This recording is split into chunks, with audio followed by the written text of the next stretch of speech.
ఈ ఆంజనేయ స్వామి గుడి వద్దకు వచ్చి పడి పడి మొక్కుతున్నావు. నీకు ధనము కావాలనా, నీకు సొమ్ము కావాలనా, నీకు ఎటువంటి బాధ వచ్చి ఈ గుడి వద్ద తపస్సు వచ్చావో చెప్పండి. మాది ఏలూరు దగ్గర జగన్నాథపురం. నా భర్త పాపయ్య, నా పేరు కనకమ్మ. నేను చనిపోయినా, నా భర్త చనిపోయినా గాని ముందు నడిచి కాటికి నిప్పెట్టడానికి నాకు 7 కొడుకులు ఉన్నారు. సంతోషమే తండ్రి. మాకు ఆస్తులు అంత ఆస్తులు అంటే ఏ నీళ్ళకి గవ మిట్ట గవ ఎన్ని వల్ల నాని పోతుడు అంతవరకు ధనధాన్యం ఉన్నది. నాకు సంతోషమే గాని నేను చనిపోయిన రోజు మా తరాప కూర్చుండి అమ్మా నువ్వు చనిపోయినవా, బాబు నువ్వు చనిపోయినవా అని ఒక్కొక్క మాట వర్ణించకుండా వేయడానికి నాకు విద్య కావాలనే వరము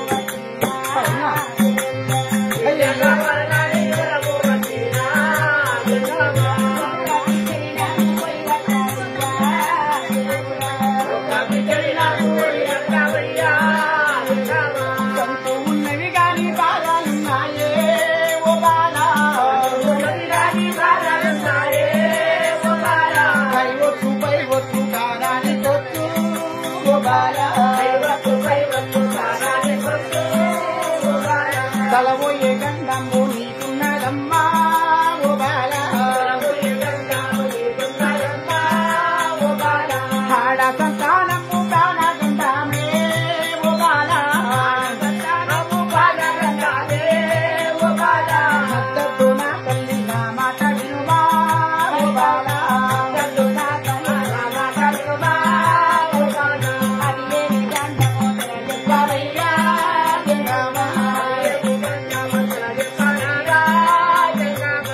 చెప్పి నాకింకా సంతానం అయ్యో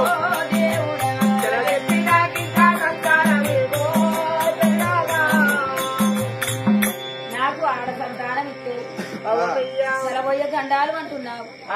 అదే గండమో నాకు సెలవు సంతానం ఉడిగట్టండి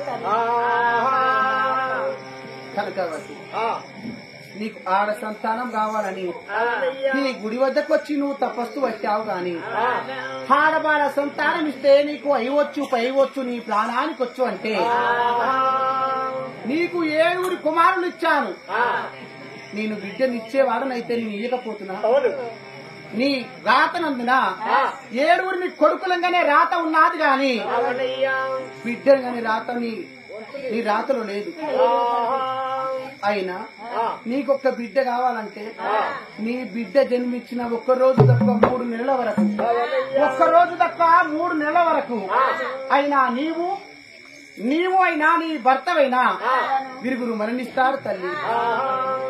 అటులైన మంచిదే, ముందుకు పెట్టిన పాదము వెనుకకు తీయనని. మరి నా బిడ్డ పుట్టిన ఒక్కరోజు తప్ప 3 నెలల వరకు నీ ఎండి కొండకొస్తానని నా చేతిలో ఐపంపు వేస్తే అట్లని ఐపం వేస్తే అట్లయినా సంతోషిస్తానే.